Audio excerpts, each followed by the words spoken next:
Designer by Designer IALD's new series of one-on-one lighting designers around the world. My name is Julia Hartmann and I'm the IALD Chapter Coordinator. And today I'm joined by David Bird, the coordinator from the Melbourne chapter. We are really excited to welcome the 6th series with Luciana Alanis from the IALD Alpine and Fay Greenhalgh from the Melbourne chapter. And before we start, we would like to thank our sponsors. The Designer by Designer series is made possible through the generous support from our platinum level sponsors, which is Access Lighting, Cooper Lighting, Lutron Electronics, Lumen Poles, and our gold level sponsors, including Airco, and our silver level sponsors. And before we give the stage to Luciana and Fay, David would like to give a special welcome. This welcome to country is a recognition of the Aboriginal people who have inhabited this country for 60,000 years, the longest continuous population in the world. I would like to acknowledge that this meeting in Melbourne is being held on the traditional lands of the Wurundjeri people of the Eastern Kulin Nation, and we pay our respects to their elders, past, present, and future. Thank you. So now it's my pleasure to welcome and introduce you to Luciana Alanis and Fay Greenhalgh and the 6th interview of IALD's Designer by Designer. So ladies, the stage is all yours. Thank you, Julia. Thank you, David, also for the introduction. Hello, everyone. Thank you for joining us today. So I'm gonna have a small conversation with Fay from the other side of the world. How are you doing, Fay? Great, thank you. It's evening here. It's very early for you, I think, Luciana. So we would like to make a short introduction of you to get to know you a little bit better. So go ahead and tell us where are you from? Where are you now? So I'm originally from Lancashire, which is in the north of England. I lived in London for 22 years though, and then I have now been living in Melbourne for the last 7 years. So a very random Game of Thrones, Southern London, and now Melbourneian accent. Was it difficult to get used to the Melbourneian accent? Yeah, it was. Yeah, just the things that they say. So if you ask any questions here, it's taken me 7 years to get used to this. So people say, I say, oh, are you going to do this? Or can you do this day? Can we go out this day? People just go, sure.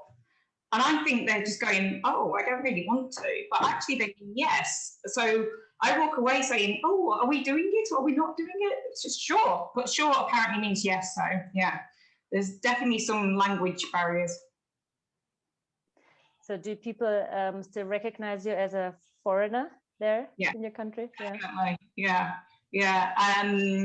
my accent's quite strong. I think I lived in London from being 17 till quite old, and I think I lost my accent because just trying to talk to people and not have such strong accents. But when I moved to Melbourne, for some reason my proper right northern tones came out. So yeah, but it's a good gossiping point.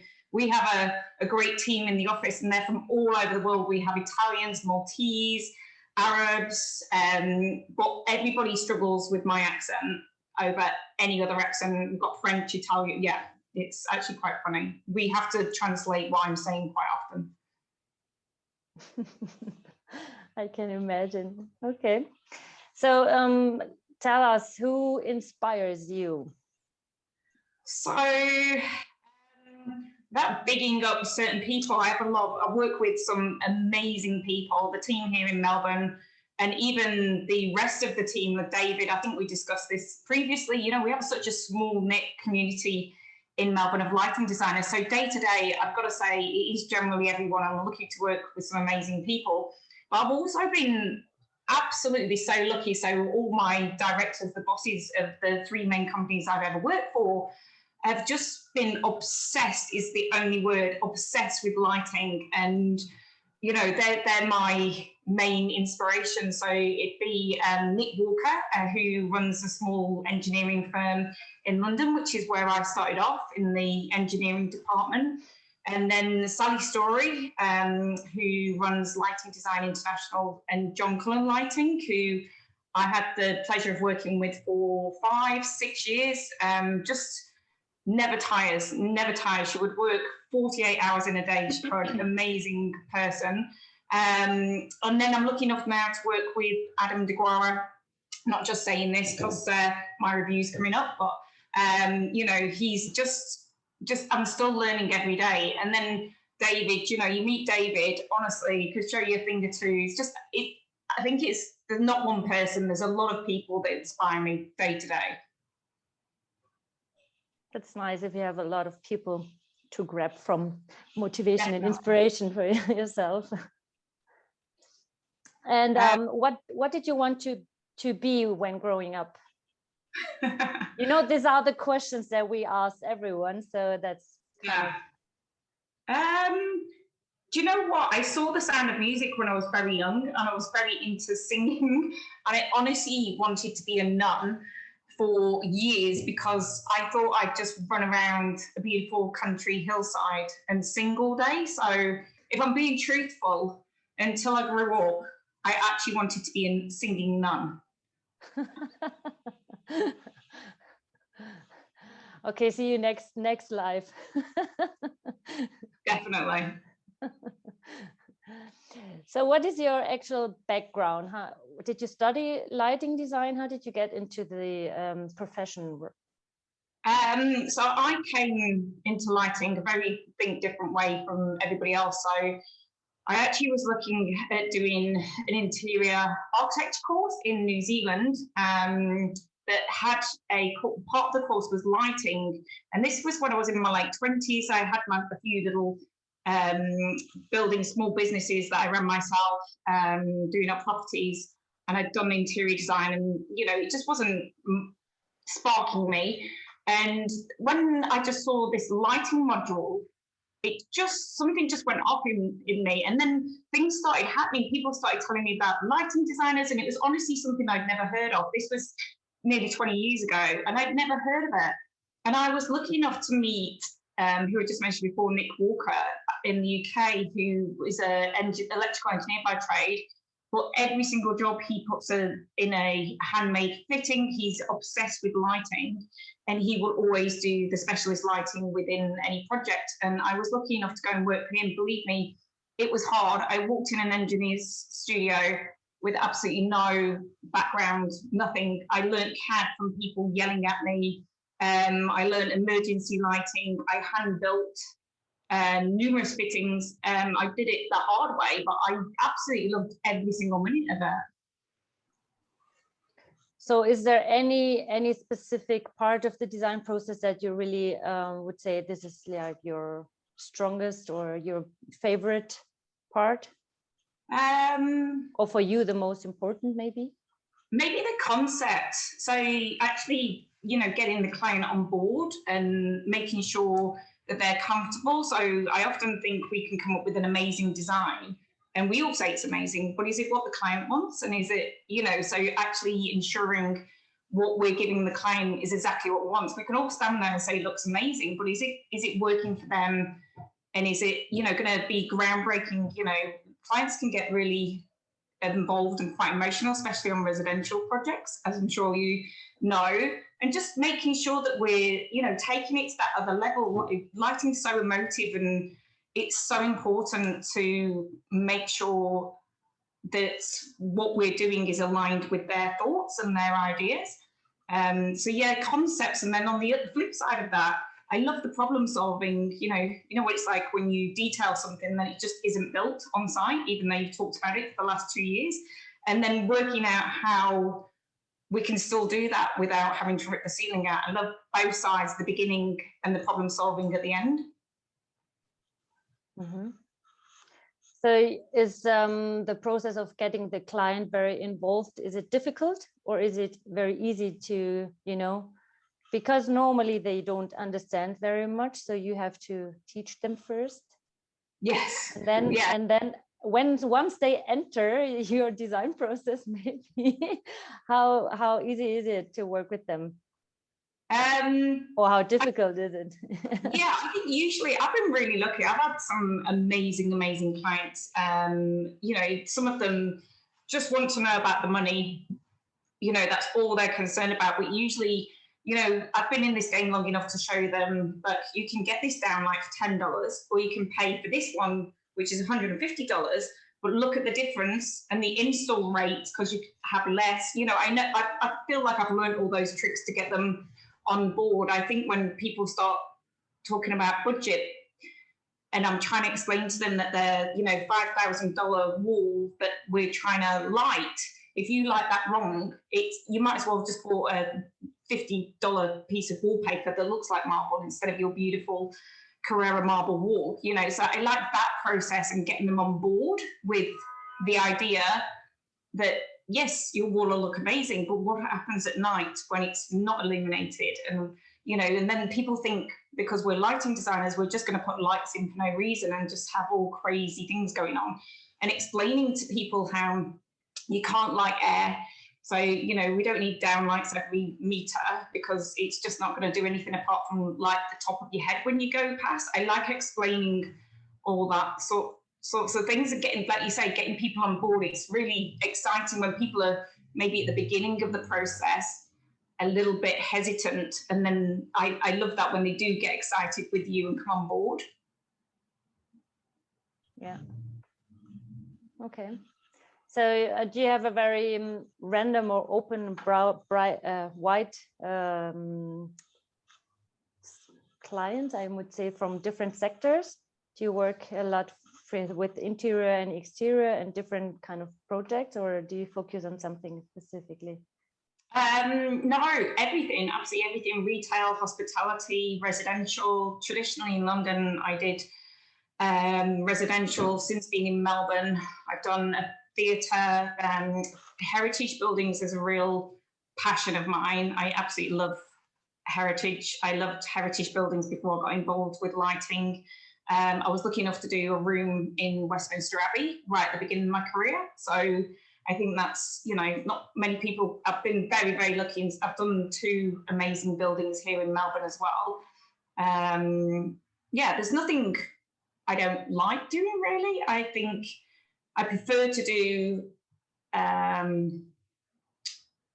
yeah, I prefer to do heritage. I quite like doing the challenge of a retail, because I think if a retail comes to you with a lighting design, they want something very, very different from what they're getting now, and they don't want to spend the money. So I quite enjoy that challenge as well. I've not done it very often. I'd like to do it more. Okay. So tell me again, back to the community that you have. You said you are a very tiny community. How important is this chapter network for you? You know, we are living here also with the Alpine chapter, a very tight exchange with our members, trying to keep them alive and keep the talk in between. So how is it for you? Is it very important for your work, daily work, or also for the normal, you know? I think it's really important. Like you say, you know, it's quite a small,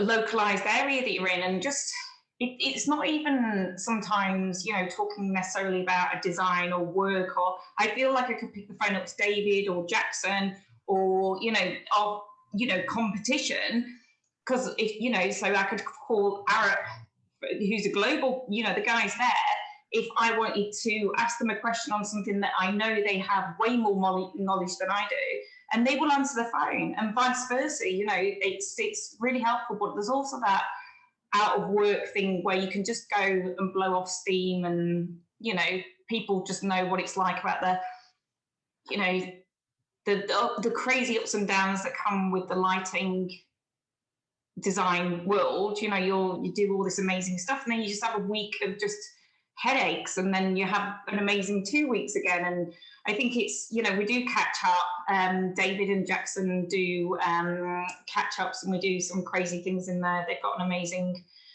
converted church up in Brunswick, a really cool part of the city, and often hold events there which are really fun. So it is important. I'm sure it's like the same for you, Luciana. I'm sure. Do you guys catch up? Yes, we have some people, you know, it's always you have always like a bunch of people who you can go back for questions if you need more professional insights from somebody else who also did a project that you are working now on, and so on. So I think, you know, but here we have a very big community. Europeans are very tight together, so we have a very good exchange also internationally. I think, I don't know how it is for you. I mean, you have your regional small chapter over there. Do you also continue the exchange with the international network? Yeah, I think we do try and get involved in that. And I think we try and get involved with the Sydney branch as well. Because although Australia is a very, very, very large piece of land, it's actually small in terms of the size of the cities and the amount of people there. So even though it takes you, you know, 2 days by train to get from one place to another, it's not that big, and there's not that many people. And you know, if you counted the amount of, I think in London, for example, I think the lighting sign practices last time somebody told me was topping nearly 300, and I don't know, David might be able to correct me if I'm wrong later on, but I'd say in Melbourne or in Australia as a whole, I'd say 20 to 30, which is crazy, you know, the size of the landmass here. So yeah, it's small. It's small. And if I ever get introduced to somebody I've not met before, I'm always like, oh, wow. And so do you travel a lot for conferences or for shows? Yes. If you consider a year or 2 years period. Yeah, I mean, I used to come back to Europe twice a year before the thing that shall not be named happened. You know, we always go to the light shows and things like that. So we're really conscious of keeping ahead of technology. Yeah. So it's always good to come to the light shows. But around Australia, we have, lucky enough to have work all around Australia. And it's actually really nice because you can juggle it in work and a bit of sightseeing at the same time. But, you know, even when I go to, I think last time I travelled was to Adelaide. And then I even caught up with a load of architects that I'd met here. And some of them moved back during COVID to be around their family and stuff. It's just, like I say, it's quite a small community, even with architects and interior designers. Okay. So you came to Germany, I guess, for the Light and Building? Yeah. So 4 years ago? How many years ago was it now? That's 4 years, and it was 2018 already, yeah.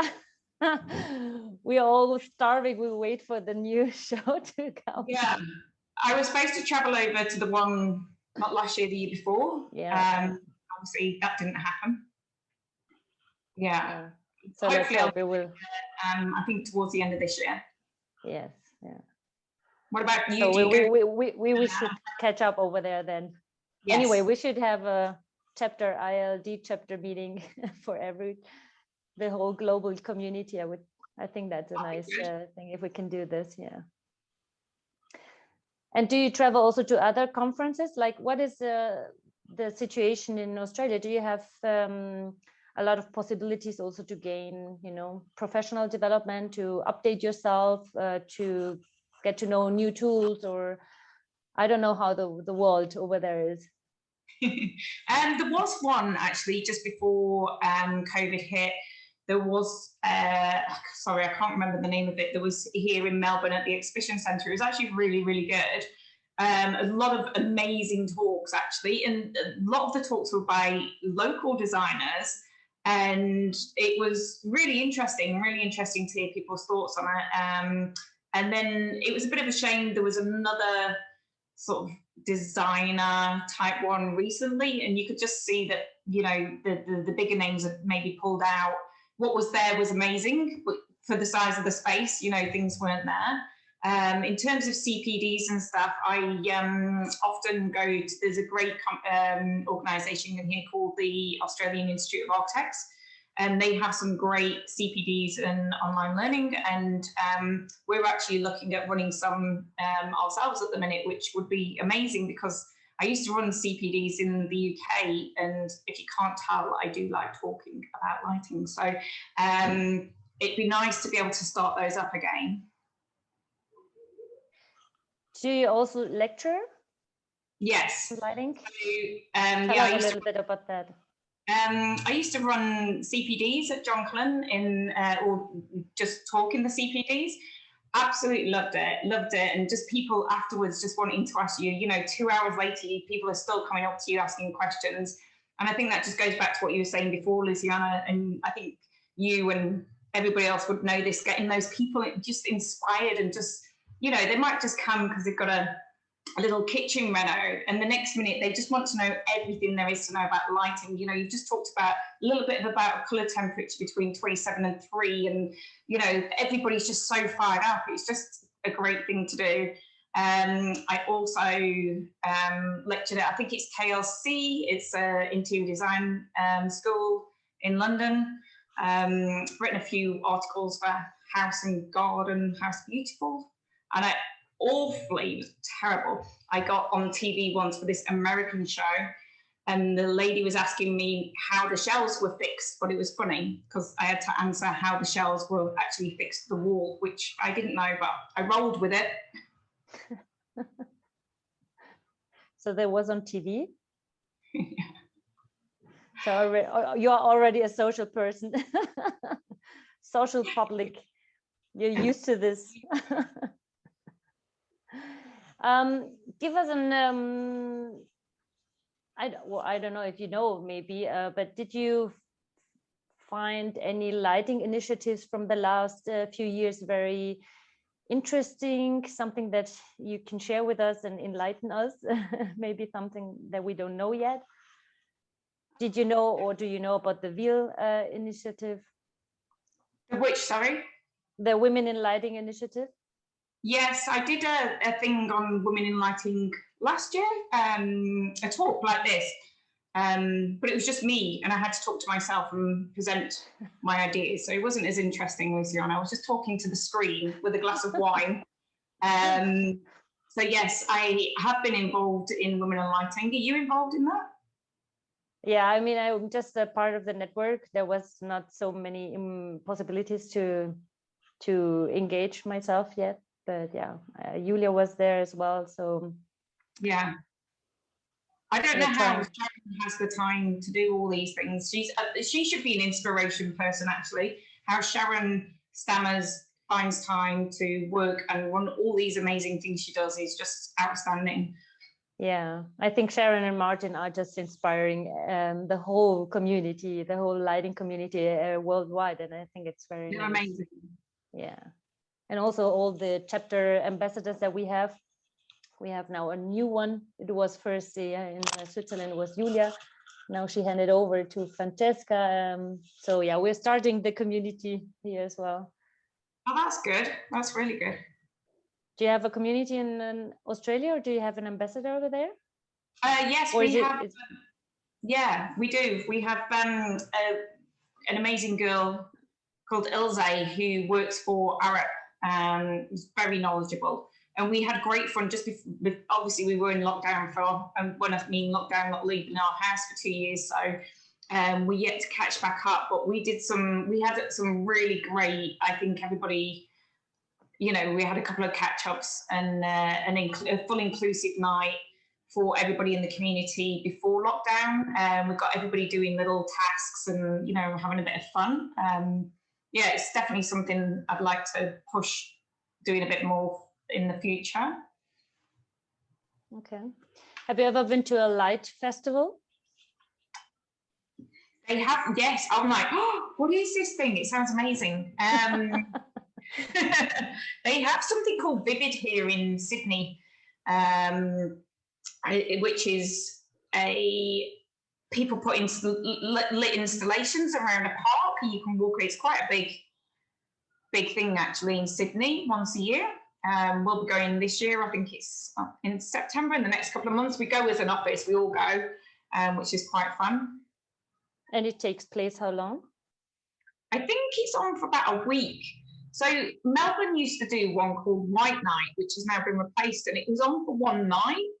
So all this time and effort was spent putting all this stuff up for one night, and it was just chaos. You know, you couldn't get anywhere near it because everybody come to Melbourne to see. The installations were amazing, but it was only ever on for one night, and now it's been replaced by a whole festival, which is actually on for the minute. And there's lots of different things, so it's not just lighting, it encompasses a lot of things, and it's called Rising, and there's some really, really good larger installations in there. So yeah, probably, you know, we probably don't have that success just because of the size and the amount of people, but I think, yeah, there's some good ones. I know you guys have really, really good ones over there, so. Sorry, I'm about to get arrested. I thought, what's that? Okay. So what is on top of your bucket list? Something that is still, you know, a vision for you for the future? I've been really lucky. I think it's going to shock everybody, but doing, I'm just trying to work out if I'm going to get fired. Yeah, shock us. So just doing something just solely with coloured light. So I've been, there's a chap on Instagram, LinkedIn, not huge on the social media. He's based in the UK and he's called Luke Art Install. I think his company called Art in Light, and he does the most amazing coloured installations. So I'd like the chance for someone to let me go a little bit rogue and do something with some colour, because I do believe it can be done nicely if it's treated correctly. Mm-hmm. Okay, that's a good challenge then. A difficult one. Nice. So I have some small like icebreaker things very quick. You have to choose between two words. Just to have a short other insight of yourself. So teamwork or solo? What do you go for? Teamwork. White or color? Oh, tricky. I'm gonna go against the grain and say color. Good. I said color too. See. Day or night? Night. Are you early bird or night owl? Both. I'm just useless during the day, morning and then late at night. Good. Planned or freestyle? I'd like to say planned, but I think the majority of my life goes with freestyle. Does it go for everything, also the non-professional, the private life? I think everybody thinks I'm really organized at work, and then I think my partner would completely disagree with that at home. That's nice also to get to know you, in a little bit different way. So it's your freestyle as well then. Yeah. Honestly, I can't. Yeah, I feel like I can freestyle. It doesn't worry me. If I've forgotten something and I have to just suddenly jump on doing something else. So are you also spontaneous? Yeah, very. Good. Yeah, if an idea that's a match with me. We will get along well. You pretty you freestyle, and yeah. Do you do that, Luciana?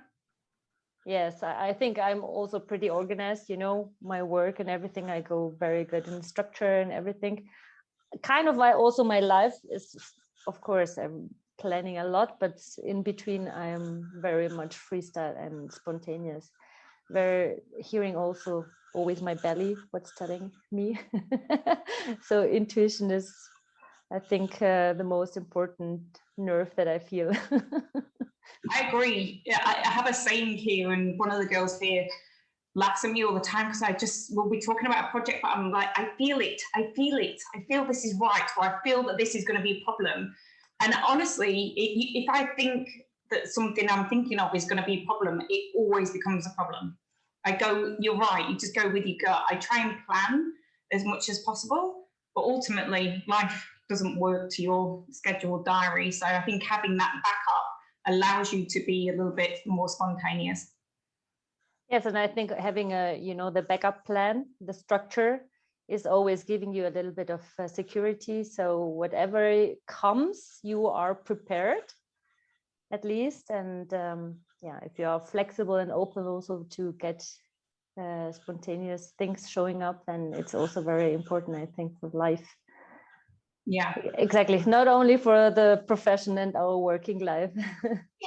Yeah, we don't work in like a corporate world, I think as much as we can possibly plan our days, weeks, or the next month, which I try and do on a daily basis, it just never goes to plan, never. So, as long as you plan as your basis, and then, you can work around that. Yeah. So, okay, we continue. Sweet or sour? Sour. Oh. Sweet. I would go for sweet, yeah. I love sweets. So UK or Australia?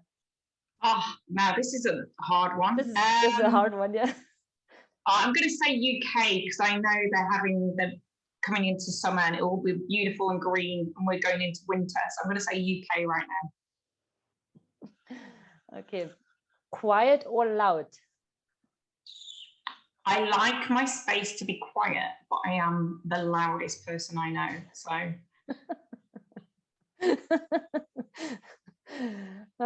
Okay. So do you just think you have a loud voice, or are you just creating a lot of noise with different things? I think I've got a loud voice. I'm very chatty. I could just answer, if somebody asks me a yes or no question, I'll still be answering it 40 minutes later. Okay, you can give me a call later if you still have another answer for your questions. So office or home office? Ooh, before lockdown, there was absolutely no way I would have liked to work from home. And now I have appreciated working from home. I realise we all work really, really hard in this industry to pay for our homes and then don't get to spend that much time in them. So I've created a little area that I actually love working in, and I'm still in contact with everybody while I work at home in the office.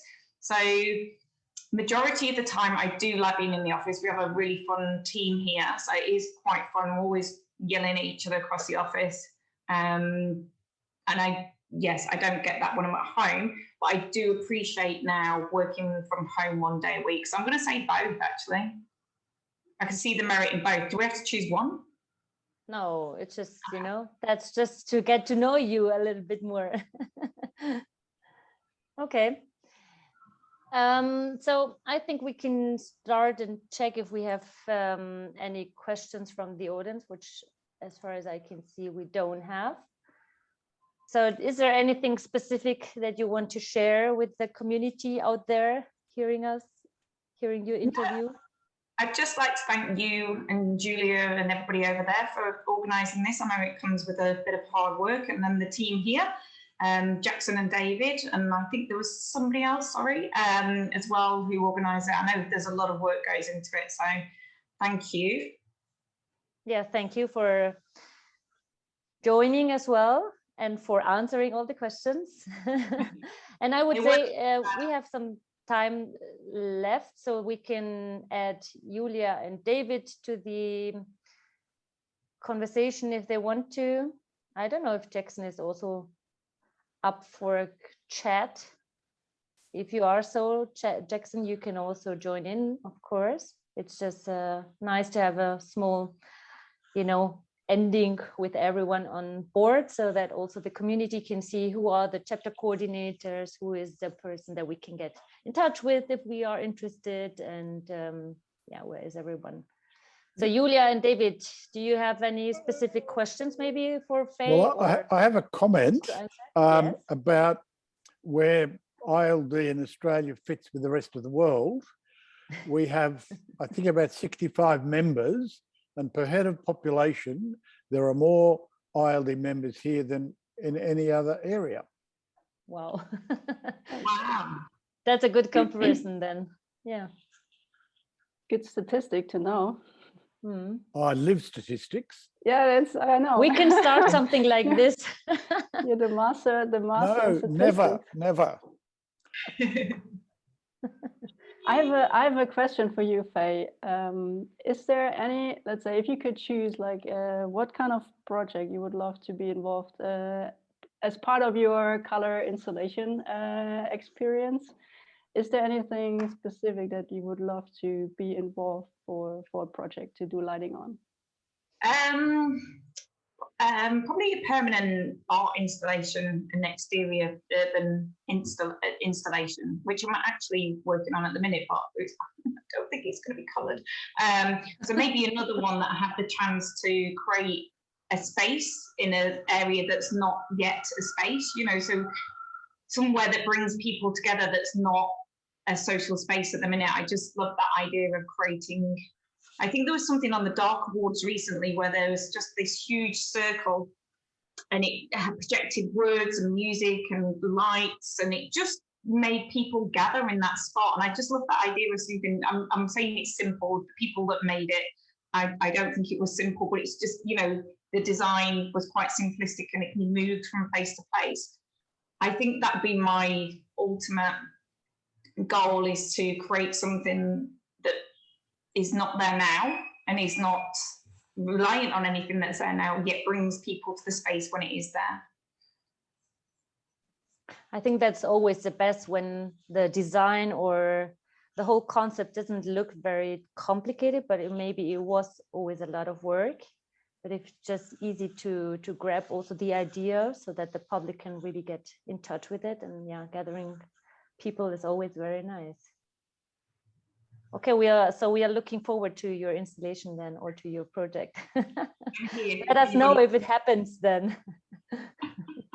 Yeah, I'll keep you up to date. So David, do you miss traveling around the world and catching up with your peers here in Europe or the US? Oh, yes, definitely. Contrary to Fay's comment about COVID lockdown, I worked in the office. I walk to work, takes me an hour. I'm the only one in this big space. I couldn't work from home. Too many distractions. A dog, for one thing. And, oh, go and do the washing. No. Love working from in a quiet environment. I'm not sure that Fay and I would get on all that well because I know she talks. Kiri, my business partner, is very quiet unless she's celebrating at an IALD event, in which case you can't shut him up either. I have a question, Fay, and that would be, you were mentioning about gut reactions, that this is going to work or not. Do you have many occasions where you're thinking of how a solution for a project, and then out of nowhere an idea comes into your head which turns out to be perfect? Yeah, so often, and I often have to explain this to maybe people that are coming into the industry, and you know, they've got juniors or people starting their training here, that, you know, we'll do a markup, we'll talk through it, we'll do all the detailing, we'll test it, and then at 6 o'clock at night I'll go, oh, no, it needs to be this, and then, you know, we have to spend the next day changing it. And it's, you know, I think, like you say, but I know it's right, I know it's the right thing to do, and then you have to explore it. You can't just go, no, it needs to go out. You know, I'd rather phone the client and say, I can send you 80%, I'm still working through something on this other floor, and I can get it to you tomorrow because it's going to be the best thing ever. Yep. It's not about getting the piece of paper out. Ultimately, you know, you have a plan and you get paid for the plan, but it's, you've got to do what you know is right. And once I've thought of it, I can't let it go, David. And I'm sure that's probably the same for you guys. Once it's in my head, even though I know it's going to cause me tears and pain, I have to pursue it. Excellent. How do you deal with then kind of convincing your client if they say, no, there's a deadline. No, I have to get that in. Sorry for that, but I'm hitting the deadline, because it needs to be perfect. Yeah, I think usually if I can get them, I can just explain that one place, if you just say to them, I need to test it, I need to get the fittings in, I need to build it, I need to do this, I think as long as you explain to them that you need to get this right, whether it's right or wrong, it's no point in building it or going through the whole tender process and then having to come back to it again. The time I spend on it now, the 2 days I will spend on it now, will save 2 months of problems down the road. So yeah, I think usually just being upfront and honest with them. All clients are always, that's what they're paying you for, is your thoughts and ideas and getting them on plan.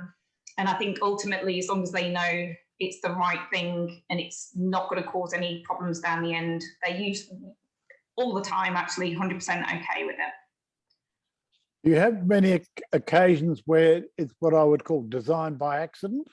You've come up with something, you've installed something that you didn't ask for that actually works better than what you were planning? Yeah.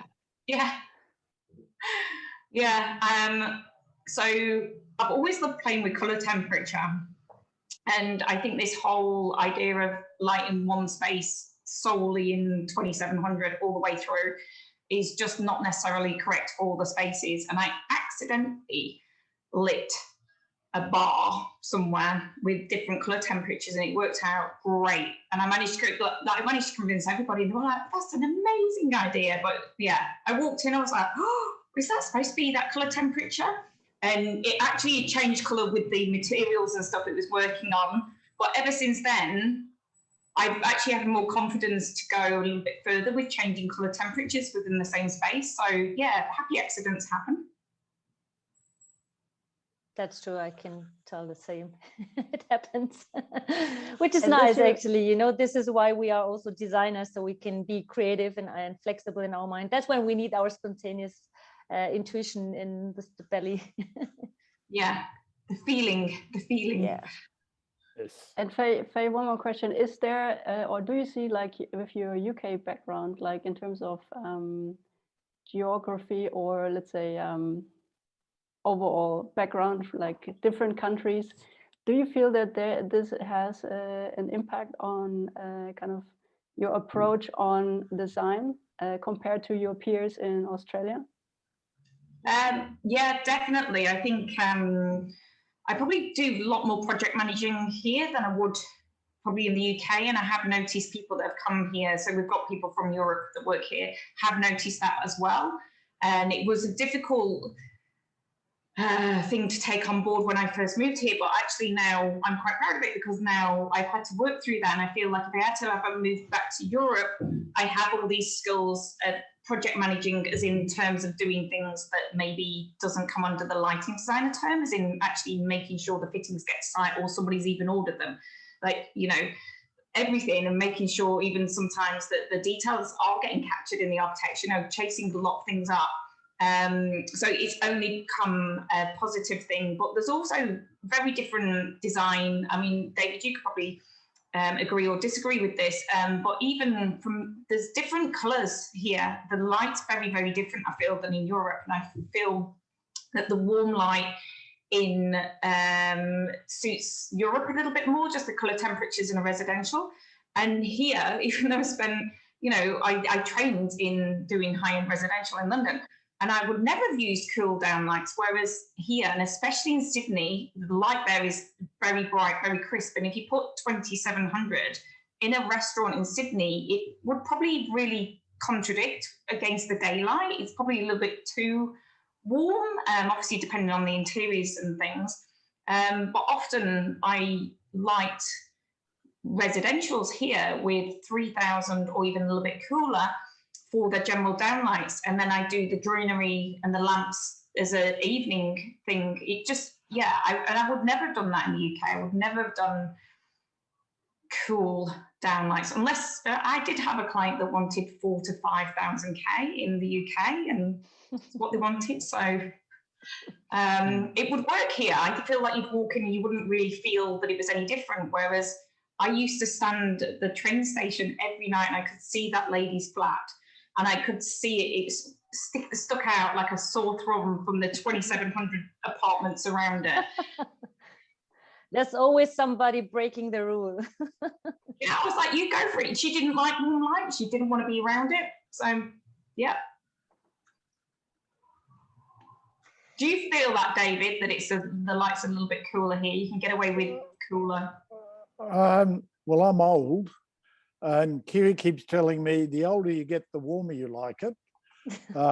What I do find, and I put some 3K accent lights at home, LED ones, and when I dimmed them down to about 1%, they were grey. Yeah. And that's horrible. David, really do you know horrible. what? We have to look into this. I honestly have gone to manufacturers and said, there's this thing when LEDs, certain LEDs, not all, they just go grey and you look grey underneath it. So it can even be a 27 or a 3K.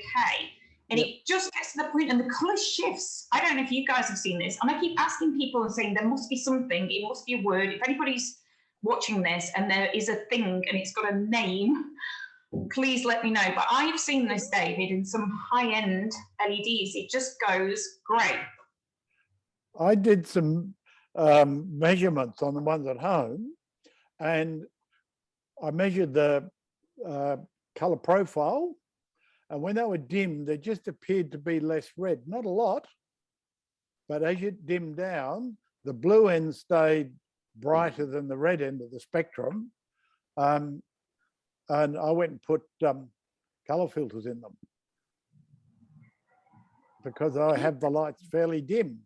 Yeah, it's interesting you've noticed that, because I think people think I'm going mad when I have said that these high-end LEDs, and we had to dim them right down. It was for teleconferencing rooms, so I needed really high illumination on the verticals, and then I needed it dimmed down to the function, but I still needed a minimal light on the table, and it just looks deathly in there. Having said that, I use 6K lamps in my garden, really dim, dim, and they're lighting the lawn, and they look like moonlight. Yes. And I've got 27 up lighting all the plants. That's beautiful. But it's really dim. Yes. Yeah. Okay, I think somebody's agreeing very with you there, David. So I would like to thank you, Fay, for joining us today, and then I think we can hand over to David to make the ending of our conversation. Yes. We had a nice talk. So whoever wants to get in touch with Fay at another opportunity, she will be coming to Europe to the lighting building. And also, David, are you coming to the lighting building? Quite possibly. Okay, so see you there maybe. With a bit of luck, yes. I'd like to thank the two of you for a really great conversation. And the thing that I noted down was the conversation demonstrated how passionate you are about light and the impact it has on our everyday lives. That was fantastic. Thank you both. Thank you. Be sure to join us again for Designer by Designer on 12 May, when Fay will be interviewing CJ Brockway, IALD, from the IALD Pacific Northwest chapter. Registration to join us on Zoom is open now, and of course you can always join us on Facebook Live and rewatch any of the Designer by Designer interviews and all of IALD's video content on the IALD YouTube channel. Make sure to subscribe. Thank you again to our sponsors and today's audience for watching. Stay tuned and we'll see you next time.